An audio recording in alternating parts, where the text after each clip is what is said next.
اب ایک بہت بڑا یونیورسل ٹروتھ آ رہا ہے. سورہ النساء کی آیت نمبر 78 میں اینما تکونوا، تم جہاں کہیں پر بھی ہو، یدرکم الموت، موت تمہیں آ کر رہے گی. وَلَوْ كُنْتُمْ فِي بُرُوجٍ مُشَيَّدَةٍ، چاہے تم اپنے آپ کو مضبوط قلعوں میں بھی بند کر لو نا، موت وہاں بھی تمہیں آ جائے گی. موت سے کوئی بھاگ نہیں سکتا. یعنی دنیاوی طور پہ کوئی شخص مضبوط قلعے میں آ جائے کہ مجھے کو مارنے کے لیے اندر نہیں آئے گا، سر باہر سے تو اندر آنے کی ضرورت نہیں ہے، اندر جو کچھ آپ کے اندر ہے وہ آپ کو مارنے کے لیے کافی ہے. Heart failure, kidney failure, cancer, کوئی بھی بیماری لگ سکتی ہے. باہر کی ٹریفک کو تو کسی حد تک آپ مینج کر سکتے ہیں، لیکن جو اندر چل رہا ہے وہ تو اتنا کمپلیکس نظام ہے کہ ذرا سی بھی آپ کی صرف جو سیلز کی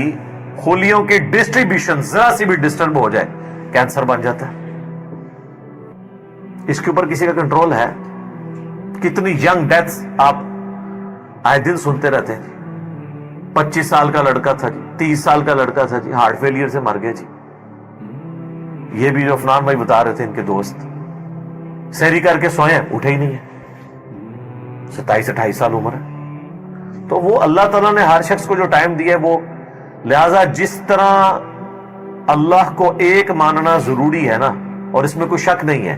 ایک ایمان والے شخص کے لیے، اس طرح بالکل اس طرح یہ ماننا ضروری ہے کہ جو رات باہر ہے قبر کی وہ اندر نہیں ہے، اور جو اندر ہے وہ باہر نہیں ہو سکتی. ایک لمحے، قرآن میں کئی جگہ یہ ٹاپک ہے کہ جب موت آئے گی ایک لمحے نہ آگے ہوگی نہ پیچھے. پھر سورہ آل عمران کے کانٹیکسٹ میں تو اللہ تعالیٰ نے یہاں تک فرمایا، جب منافقین نے کہا نا کہ ہم نے اپنے بھائیوں سے کہا تھا کہ غزوہ احد میں نہ جاؤ، نہ یہ جاتے اور نہ یہ قتل ہوتے، تو اللہ تعالیٰ نے فرمایا اس طریقے سے کوئی موت ٹال سکتا ہے؟ تم لوگ بھی جو اپنے گھروں میں بیٹھے ہوئے ہو نا، اور تمہاری جان بخشی ہو گئی ہے، تم یہ سمجھ رہے ہو کہ قتال میں نہ جانے کی وجہ سے تم بچ گئے ہو. اگر تمہاری موت بھی اللہ نے مقدر کی ہوتی تو تم خود بخود اپنی مقتل گاہوں کی طرف کھینچے چلے آتے. اور اس کو سپورٹیو حدیث ہے صحیح مسلم کی، نبی علیہ السلام نے غزوہ بدر سے ایک دن پہلے زمین پہ لکیریں کھینچی تھی. کل یہاں پہ ابو جہل کی لاش پڑی ہوگی، کل یہاں پہ عتبہ کی لاش پڑی ہوئی ہوگی، اور صحابہ کرام کہتے ہیں اللہ کی قسم اگلے دن ہم نے ان کی لاشیں ایگزیکٹ انہی جگہوں پہ دیکھی. یعنی اللہ تعالیٰ نے اپنے نبی کو وحی کے ذریعے بتا دیا تھا کل یہاں پہ لاشیں پڑی ہوں گی. تو وہ اللہ نے ان کا موت کا وقت مقرر کیا ہوا تھا، اور نبی علیہ السلام کو بتا دیا، آپ نے اپنی امت تک وہ پیغام پہنچا دیا. یہاں پہ اگر کوئی کہتا بھی ہے نا جی کہ جی وہ جی جیڑی رات قبر چاہیے وہ باہر نہیں، جیڑی باہر ہے اندر نہیں ہے، یہ اکثر وہ بدماش گنڈے اور ڈان کہہ رہے ہوتے ہیں جو قاتلانہ حملے میں اپنے دوسرے جو مقابل ڈانوں سے بچ جاتے ہیں نا،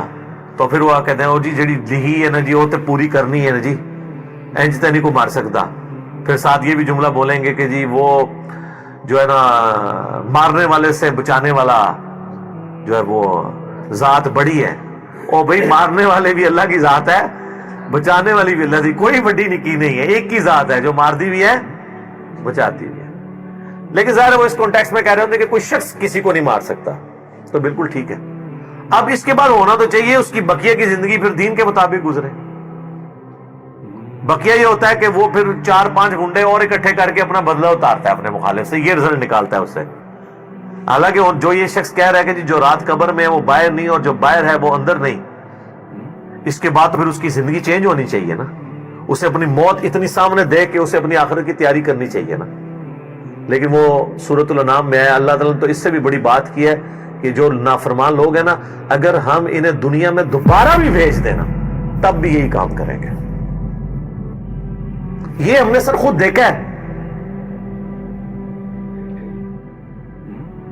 یہ آبزرو کیا.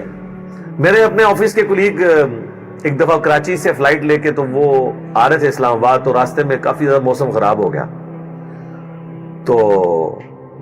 اور آپ کو پتہ ہے جب موسم خراب ہوتا ہے تو جہاز تو پھر ایک کٹی پتنگ کی طرح ہے نا، تیز ہوا کے اندر اس کو آپ لینڈ نہیں کروا سکتے، اور اڑے گا بھی تو کتنی دیر اڑے گا، ایسی جگہ لے کے جانا پڑے گا جہاں پہ موسم ٹھیک ہو، اور ادھر پہنچنے سے پہلے اگر فیول ختم ہو گیا پھر تو جا کے وہ جنت یا جہنم میں ہی لینڈ کرے گا، دنیا میں نہیں لینڈ کر سکتا۔ تو وہ کہتے ہیں کہ جی بس جو لینڈنگ سے تھوڑی دیر پہلے ہی موسم خراب ہو گیا تو وہ پھر جہاز دوبارہ اٹھا لیا اس نے، پائلٹ نے، لیکن وہ جہاز قابو میں نہیں آ رہا تھا، اور آپ کو پتا ہے وہ پھر اچانک جو ہے نا کافی زیادہ گہرائی پہ وہ نیچے آتا ہے جہاز، یعنی ہوا میں اگر وہ سپوز تقریباً یہ 747 تو 10 کلومیٹر ہائٹ تک اڑتا ہے، تو وہ ایک کلومیٹر ایک سیکنڈ میں ایک دم نیچے آتا ہے۔ وہ جب ایک دم نیچے آتا ہے نا تو وہ ظاہر ہے کہ اگر آپ نے سیٹ بیلٹ نہیں باندھی ہوئی تو آپ جا کے تو جہاز کی چھت سے جا کے لگیں گے، تو وہ بیلٹ پہلے بندھوا لیتے ہیں، اور پھر وہ اتنی زور سے کانپتا ہے۔ یہ تو میں نے خود بھی چائنا کی فلائٹ میں ایئر پاکٹس آتی ہیں پاکستان سے چائنا جاتے ہوئے، اتنی زور سے کانپتا ہے وہ جہاز کہ لگتا ہے کہ وہ یہ ابھی ٹوٹ جائے گا، ٹکڑے ٹکڑے ہو جائے گا، کیونکہ وہ ویسے تو انہوں نے ظاہر ہے وہ ہمارے علماء کرام نے تو نہیں بنایا ہوا کہ ناخالص ہو، وہ یعنی بڑا صحیح ڈیزائن کیا ہوتا ہے انجینئرز نے، اور اس کے اندر پوری ایک شاک ابزارو کرنے کی صلاحیت ہوتی ہے، وہ ہلتا بھی رہنا، وہ ٹوٹتا نہیں ہے، اس میں کافی ٹرسز لگا کے لچک موجود ہوتی ہے۔ بہرحال پھر بھی جو بندہ اندر بیٹھا ہوا ہے اس کو تو یہ سارے لوگ تو سائنسدان تو نہیں بیٹھے ہوتے، اور لگتا ہے کہ جناب ابھی جان گئی کہ، تو وہ جناب وہ کہتے ہیں کہ جی یعنی اس طرح لوگ کلمے پڑھ رہے تھے اور جناب چیخو پکار استغفر اللہ، جیسے کہ ابھی اگر اللہ نے ان کو دوبارہ بھی دنیا میں بھیجے، کیونکہ اب تو ان کے آخری وقت ہی قریب آیا ہوا تھا نا، وہ تو یہ کنکلوڈ کر لیا، تو یہ اب جاتے ہی جو ہے نا ادھر سے مطلب سیدھا گھر نہیں جائیں گے، یہ مسجد میں جا کے پہلے وہ سنت والے 2 نفل پڑھیں گے جو سفر سے واپسی میں پڑھے جاتے ہیں، اور جتنی بے پردہ عورتیں اتریں گی یہ اتر کے اب جا کے پردہ، یعنی وہ بلکہ یہ جہاز میں بیٹھی ہوں گی اور موبائل پہ کہیں گی کہ جی برقع جو ہے خرید کے لے کے آؤ، ادو تک میں لینا ہی نہیں جہاز تو جدو تک کہ منو کو برقع نہیں دے گا، ٹھیک ہے نا جی۔ اور جو ہے نا وہ نماز کا ٹائم ہوا ہے تو وہ جہاز میں پہلے نماز پڑھیں گے تب نیچے اتریں گے، لیکن ایسا کوئی نہیں ہوتا، اس ٹائم چیخیں ہوتی ہیں اور لگتا ہے کہ جناب گئے کہ گئے۔ تو وہ کہتے ہیں خیر وہ سٹیبل ہوا، وہ سیالکوٹ لے گئے اس جہاز کو، تو وہ جب اتارا تو جناب اب لوگ چیخو پکار کر رہے ہیں جی ہمیں جہاز سے باہر نکالیں، لیکن جہاز کا تو اصول ہے، وہ کہتے ہیں نہیں جی جدھر کی سواری ہے وہی اتاریں گے، تھوڑی دیر ریسٹ کریں گے، جب موسم ٹھیک ہو تو دوبارہ اڑیں گے۔ اب جو موت سامنے دیکھ کے ایک مرتبہ سے لینڈ کیا ہو، وہ کہتا ہے جی جناب تو وہ بتا رہے تھے کہ جہاز میں جناب انہوں نے منتیں کی، اب لاہور کی سواریاں تھیں جو وہ بھی کہہ رہی ہیں کہ جی آپ ہمیں یہاں پہ ہی اتار دیں، اسلام آباد پشاور کی سواریاں بھی تھی، وہ کہہ رہی تھی سیالکوٹ سے جناب ہم، کئی لوگوں نے کہا اسی پیدل چلے جائیں گے جناب، سانو لاؤ ہوئے تھے جہاز تو لاؤ تلے، ٹھیک ہے۔ تو وہ لیکن ان کا ایک اصول ہوتا ہے، وہ انہوں نے یہ چیک کیا کہ بھی جو سیالکوٹ کے یا قریبی علاقوں ان کو تو جہاز دے دی، لیکن دور ان کو نہیں جناب آپ کو چھوڑ کے، وہ کہتے ہیں جناب مہربانی کرو سانو چھوڑ کے نہ ہو۔ تو اس طرح موت کا یعنی روب طاری ہوا ہوتا ہے۔ تو یہ یعنی بات کرنا آسان ہے، جب موت سامنے آتی ہے نا بڑے بڑے لوگ، اور یہ سورۃ النام میں جو اللہ تعالیٰ نے فرمایا نا کہ ہم انہیں دنیا میں دوبارہ بھیج دیں، یہی کام کریں گے، تو یہ کرنا شروع ہو جاتے ہیں۔ میں خود اسلام آباد میں پشاور موڑ جو ہے نا G8 مرکز، اسے پشاور موڑ بھی کہتے ہیں، جس طرح G9 مرکز اسلام آباد میں اسے کراچی کمپنی کہتے ہیں۔ تو ادھر میں ایک دفعہ ایک ٹیکسی میں نے لی، تو وہ ٹیکسی والے سے میری ڈسکشن شروع ہوئی، تو وہ کہنے لگا جی مجھے تو اللہ تعالیٰ نے نئی زندگی دی ہے، کہتا ہے جی میں ادھر ہی کھڑا ہوا تھا تو پیچھے سے ایک بڑا ٹریلا آ کے چڑھ گیا۔ یہ ٹریلے آپ کو پتا کس سپیڈ پہ چل رہے ہوتے ہیں، یہ بڑے بڑے جو وہ ڈیمپرز، جن کو ڈیمپر کہتے ہیں، اور کہتا ہے جی میں تو گھر والے بھی آ کے بس سارے رشتہ دار ایک کر کے مل کے جا رہے تھے۔ شفا انٹرنیشنل میں وہ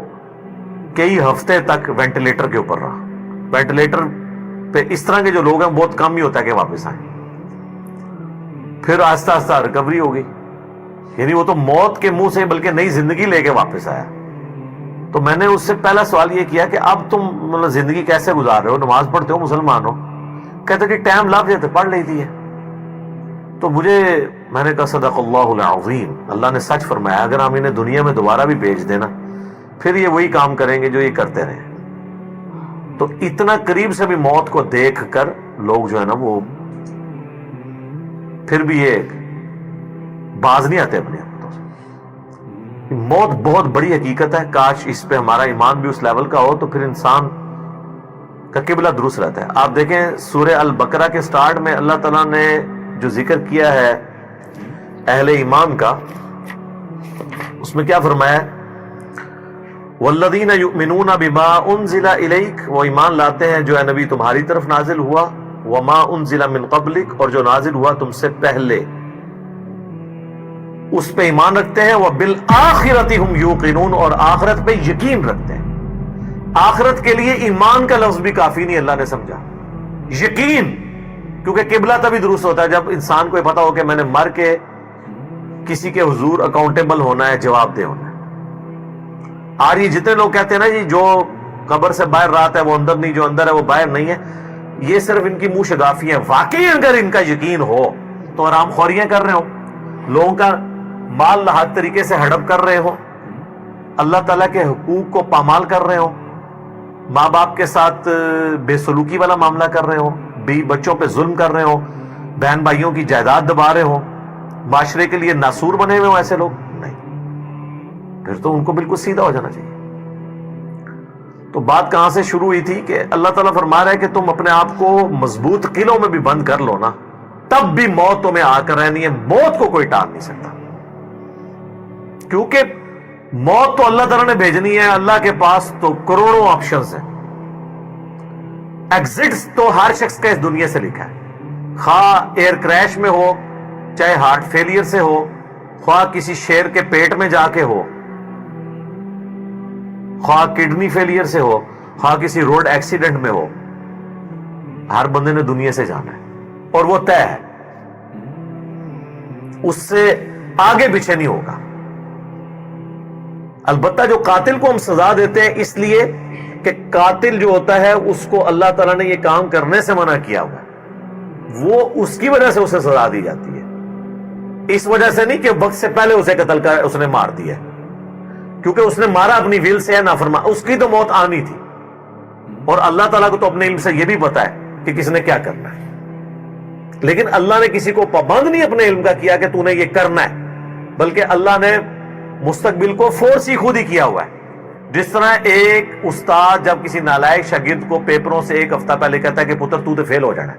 اور وہ فیل ہو بھی جائے, تو اس استاد کو آگے نہیں گلا کر سکتا ہے وہ اسٹوڈنٹ کے, سر جی تہاڈی زبان بڑی کالی ہے, تسی کیا سی تاں میں فیل ہونا, میں نے بڑی محنت کی تھی. نہیں, تو اللہ تعالیٰ کو تو ڈیوائن علم بڑا کامل ہے, وہ مستقبل کے بارے میں فورس ہی کرتا ہے. اب رہا یہ معاملہ کہ اللہ نے ہمیں اس آزمائش میں ڈالا کیوں ہے, تو وہ اللہ نے اس کو بیان کر دیا, لا یسأل عما یفعل, اللہ کو کوئی نہیں پوچھ سکتا کہ اس نے یہ کیوں کیا, وہم یسألون, اور اللہ ہر ایک کو پوچھے گا.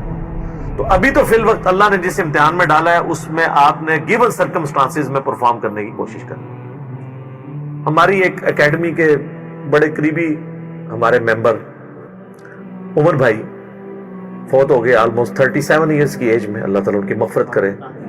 اور ماشاءاللہ انہوں نے اپنی ینگ ایج کے اندر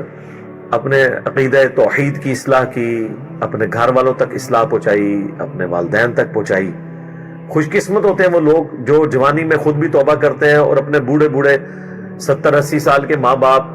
جو روایتی دین کو, قبر پرستی کے دین کو لے کے چل رہے ہوں, بزرگ بابوں کے دین کو, ان کو بھی وہ اپنے ساتھ اس رائے حق پہ لانے میں کامیاب ہو جائیں, یہ نصیب والوں کا حصہ. تو ان میں سے ایک ہمارے وہ عمر بھائی بھی تھے, ان کا جنازہ بھی آپ کو پتہ ہے میں نے پڑھایا تھا. جیلم کی تاریخ میں چند بڑے جنازوں میں سے تھا وہ, ہزاروں لوگ اس میں شریک تھے. تو ان کی اچانک ڈیتھ ہوئی ہارٹ فیلئر سے. ینگ ایج میں اگر کسی کو ہارٹ اٹیک ہو تو یہ چانس ہوتا ہے کہ اس کا ہارٹ فیل ہو جائے گا, کیونکہ ہارٹ ریئیکٹ کرتا ہے, بوڑھا بندہ پھر بھی سروائیو کر جاتا ہے. تو مجھے صحیح طرح یاد ہے کہ وہ ان کا ہارٹ فیل ہونے سے کچھ عرصہ پہلے کی بات ہے, 2017 میں جب میرے پہ پہلی دفعہ مرڈر اٹیمپٹ ہوئی 28 اکتوبر کو, اور اس میں میرا کافی خون بھی ضائع ہوا, کافی زیادہ زخم آئے, آپ لوگوں کو پتہ ہے. تو اس کے بعد میں عمر بھائی کے پاس ایک دفعہ گیا, ان کے شاپ پہ, ان کی فرنیچر کا بہت بڑا کاروبار ہے جیلم میں. تو میں نے گپ شپ شروع ہوئی تو مجھے کہتے ہیں علی بھائی میں چاہ رہا ہوں آپ کے لیے نا کوئی باڈی گارڈ رکھ دیتے ہیں, تو میں اس کی پیمنٹ کر دیا کروں گا. تو میں نے ان کو کہا کہ میرے بھائی آپ کا ابھی تک یہ یقین کامل نہیں ہوا کہ موت کو کوئی ٹال نہیں سکتا. تو پھر میں نے ان کو یہی آیات کوٹ کی تھی کہ اپنے آپ کو مضبوط، اینما تکونوا یدرککم الموت ولو کنتم فی بروج مشیدہ، تم جہاں کہیں بھی ہو موت تمہیں آ کے دبوچ لے گی، خواہ اپنے آپ کو مضبوط قلعوں میں بھی بند کر لو. تو میں نے ان کو بھی یہ بات سمجھائی. میں نے کہا میرے بھائی باہر کی ٹریفک کو تو آپ کنٹرول کر سکتے ہیں، کسی حملہ آور کو تو آپ روک سکتے ہیں، اندر جو اتنی کمپلیکس ٹریفک ہے، روزانہ میرا دل 1,00,000 دفعہ دھڑک کر 10,000 لیٹر خون پمپ کرتا ہے میری نسوں میں، اس ٹریفک کو کون کنٹرول کر سکتا ہے؟ 25 دفعہ ڈریسز کرتے ہیں روزانہ میرے گردے، یہ کام کرنا چھوڑ دیں، اس کو کون کنٹرول کر سکتا ہے؟ 23,000 دفعہ آلموسٹ پھیپڑے سانس اندر کرتے ہیں، اتنی دفعہ باہر کرتے ہیں. اب تو یہ کورونا کی وجہ سے لوگوں کو پوچھے نظر ان کو سانس لینا کتنا مشکل ہو رہا ہے، ریکوری ہوتے بھی کئی مہینے لگتے ہیں.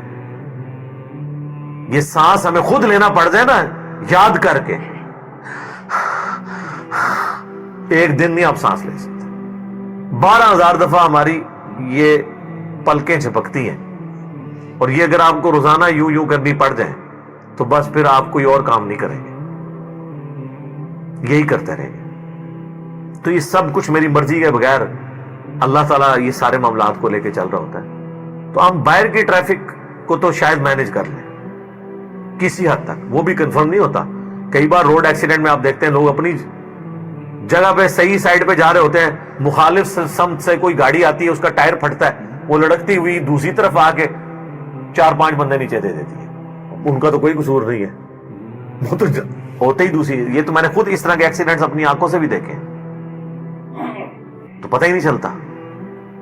تو باہر کی ٹریفک کو آپ کسی حد تک مینج کر لیں گے، لیکن اندر کی ٹریفک کو تو کوئی بھی نہیں کر سکتا. اور دیکھیں کچھ عرصے کے بعد ان کی اندر کی ٹریفک ہی فیل ہوئی اور دنیا سے چلے گئے. اللہ تعالیٰ ان کی مغفرت کرے، انہیں نیک کاموں کا اجر دے، ان کی برائیوں سے درگزر کرے، اور ہمیں بھی اپنی موت سے پہلے قبر و آخرت کی تیاری کرنے کی توفیق عطا فرمائے. اللہم من احییتہ منا فاحیہ علی الاسلام ومن توفیتہ منا فتوفہ علی الایمان.